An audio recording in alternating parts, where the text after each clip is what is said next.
To Tel Aviv now, where cash-strapped Israeli students have a new way to relieve their financial plight. They can get easy money by simply posting positive tweets and clicking the like button in all the right places.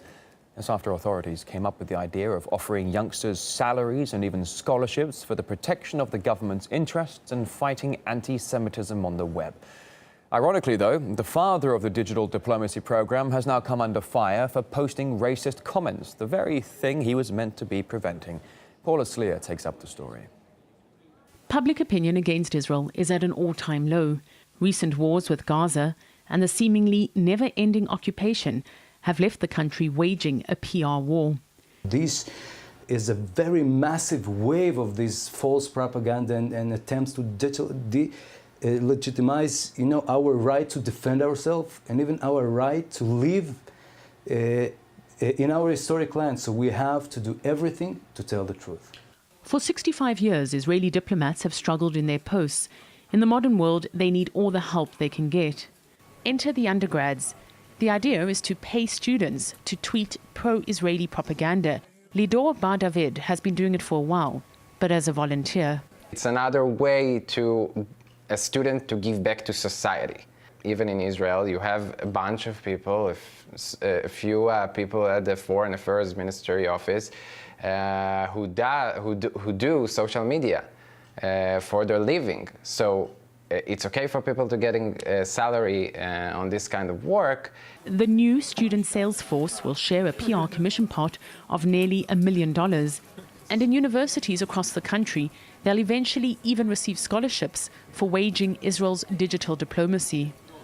But before these new recruits could even start tweeting, liking or hashtagging, there was a PR blunder. The guy tapped to head the social media advocacy has already been put to pasture. Take a look at his Facebook page. Daniel Seaman is known for being abrasive to the foreign media, but that's not all. Seaman called Palestinians stupid in an expletive-laden rant. Critics pounced, taking the opportunity to question the basic ethics of the new approach.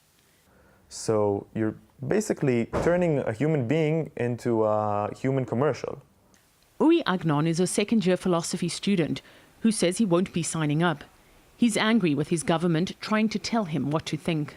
Instead of trying to make Israel a good democracy, for instance, giving out scholarships for people that will try to make this place a better place, he gives out scholarships for people to say that it's a good place. I mean, if this was such a good place, then these people would tell it anyways.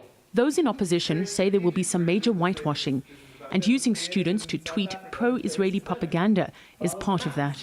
I think the Prime Minister's office is trying to cover up the human rights violations that are happening by paying young folks to be involved. I think he'd be better off investing the funds in education, in infrastructure, in community development that he hasn't done in decades.